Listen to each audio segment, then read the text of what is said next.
Bismillahirrahmanirrahim. Alhamdulillahirabbil alamin. Allahumma shalli wa sallim ala sayyidina Muhammad wa ala ali sayyidina Muhammad. Qala al-ahnafu, berkata Ahnaf, berkata al-Ahnaf, ala ukhbirukum bi adwa'id da'i, maukah aku kabarkan kepadamu dengan penyakit yang paling menyakiti. Penyakit yang paling menyakiti. Dua ini. Ada dua. Yang pertama, al-lisanul badhi'u. Badhi' ay safih. Badhi' itu bisa makna juga safih. Yang pertama yaitu ucapan dari orang yang tidak berakal.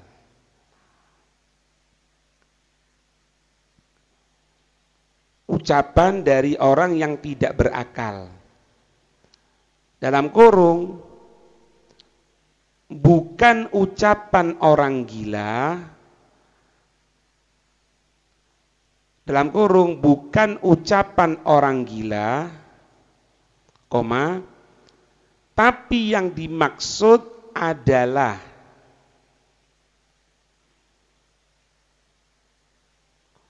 ucapan seseorang, tetapi yang dimaksud adalah ucapan seseorang yang tanpa dibarengi dengan akal.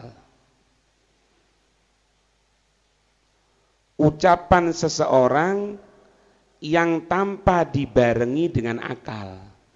Jadi safi itu, kalau safi itu maknanya idiot itu. Tapi bukan berarti orang itu karena gila kemudian dia mengucapkan sesuatu, itu enggak, bukan. Maksudnya itu orang kalau ngomong enggak pakai akal. Jadi seolah-olah dia enggak punya akal. Seolah-olah enggak punya akal. Itu yang pertama itu. Yang kedua, wal khuluqud dani, dani ay suful, akhlak yang amat sangat rendah.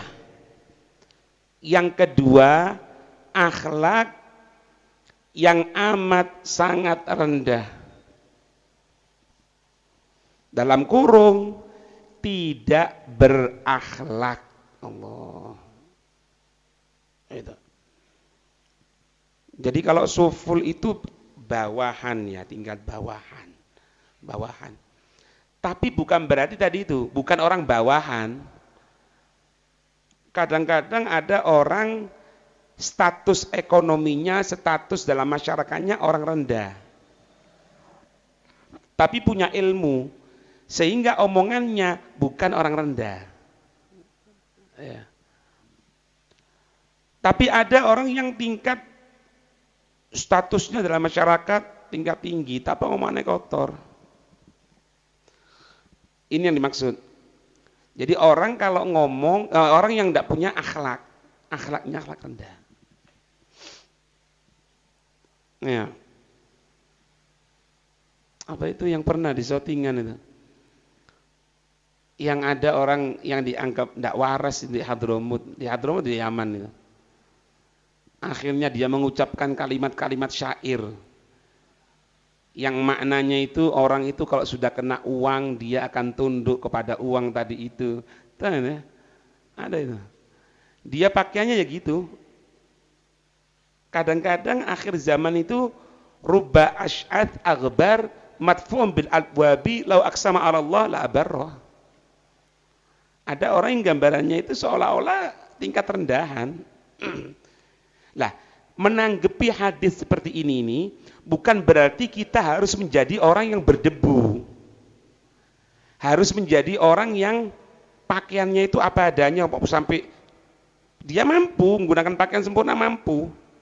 Kemudian gunakan pakaian yang seolah-olah tidak mampu, pakaian orang gila, rambutnya tidak diatur sama sekali dan lain sebagainya. Jadi seolah-olah rubba asy'ata wa aghbar. Bukan itu maksudnya. Maksudnya rubba asy'ata aghbar itu orang ini memang tidak ada. Kalau memang harus seperti itu, Nabi tidak pernah nyimpen sisir, tidak pernah nyimpen kuku, gunting kuku, tidak pernah nyimpen kaca.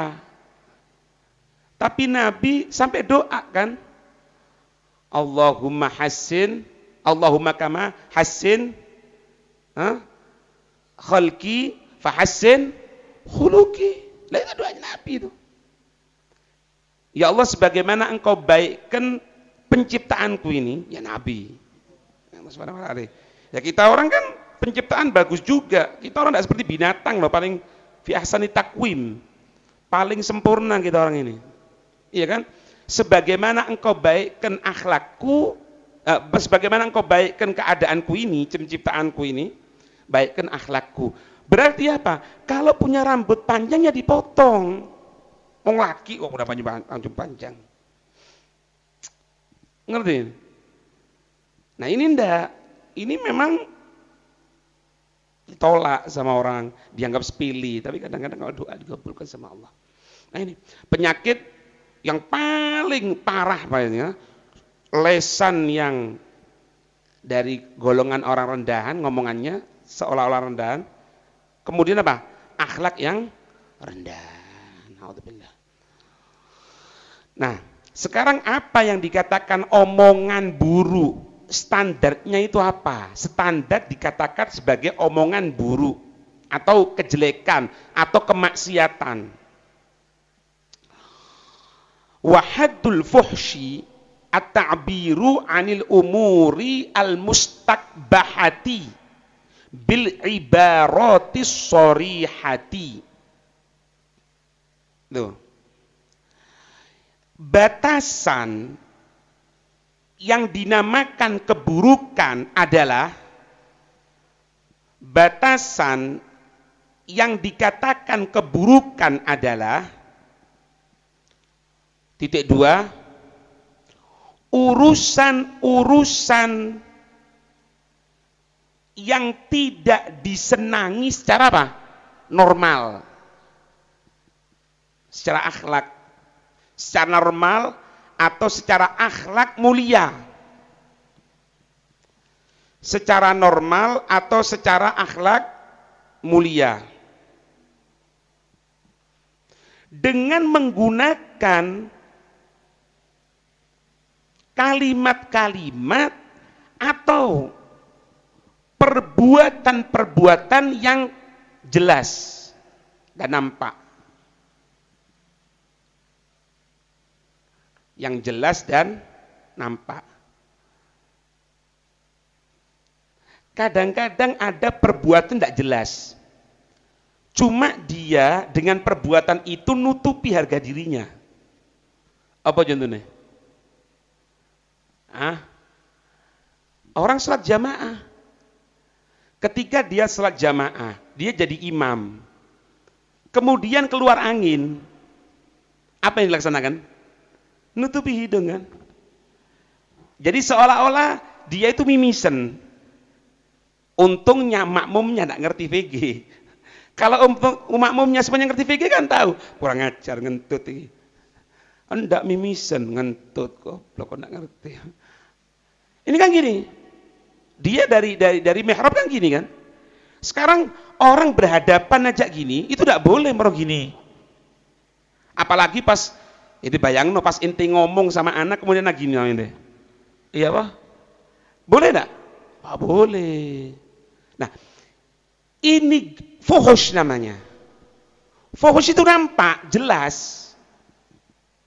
Enggak benar. Termasuk sampai diatur dalam syariat itu ketika ngomong lihat mata. ngomong ini ngeliat mata. Orang kalau pas tengah berhadapan gini kemudian menggunakan kacamata hitam, nggak kacamata hitam, nggak ada akhlak ini. Karena kan orang menggunakan kacamata hitam kan nggak kelihatan kan, ikin delok merono, pun delok merono, nggak tahu. Apalagi kacamatanya dikasih gambar mata melek, padahal dia merem ini tok. Paham maksudnya? Nah, ada perbuatan tapi tidak jelas. Kalau misalnya dia sholat tadi itu di mihrab, kemudian keluar angin, kan gini dia. Kenapa ya ini ya? Ini kenapa ya? Lah, ini tidak bisa langsung dikatakan fuhush. Tidak boleh. Karena masih belum jelas. Tapi ini jelas, omongannya jelas, perbuatannya jelas, kurang ajar, selesai urusan. Paham maksudnya Ibarat ini? Ngerti ini ya? Gitu. Kemudian wa ahlus sholahi yatahashawna anha. Ya. Bahkan bawahnya ya, bahkan orang-orang soleh menghindar. Ya tahasyaun itu kayak jijik atau apalah gitu ya, menghindar paling gampang. Dan orang-orang soleh menghindar akan hal tersebut. Koma bawahnya, bahkan orang-orang soleh memberikan pedoman, berumus, rumus itu ya rumus sih lah, pedoman.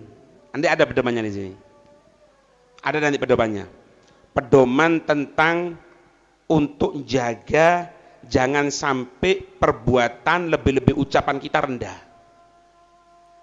Nanti ditunjukkan bagaimana Allah Subhanahu wa taala ketika mensifati ada orang soleh berada dalam kamar mandi. Iya, ada ceritanya di sini nanti. Termasuk tidak nyebutkan nama istri. Boleh. Ibu arek-arek. Itu akhlak loh ini. Ummul walad.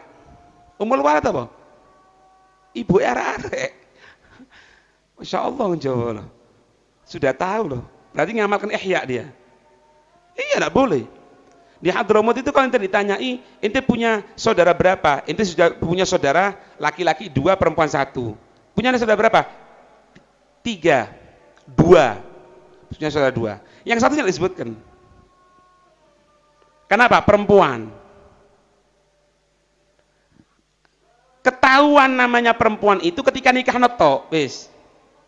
Itu pun kalau anak perempuannya ada 2, yang 1 belum nikah, baru disebutkan. Kalau enggak punya anak 1 tok perempuan, enggak disebutkan.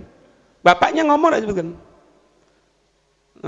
Angkatuka wazaduka mahtubataka binti, wis. Kan anaknya 1. Sampai jagai di sana loh. Ini akhlak. Makanya orang-orang soleh memberikan pedoman nanti. Gimana caranya agar kita ini tidak menjadi rendah dari perbuatan atau sebelum perbuatan, omongan. Faham ini ya? Nanti insya Allah pertemuan akan datang. Wallahu a'lam bissawab. Al-Fatihah.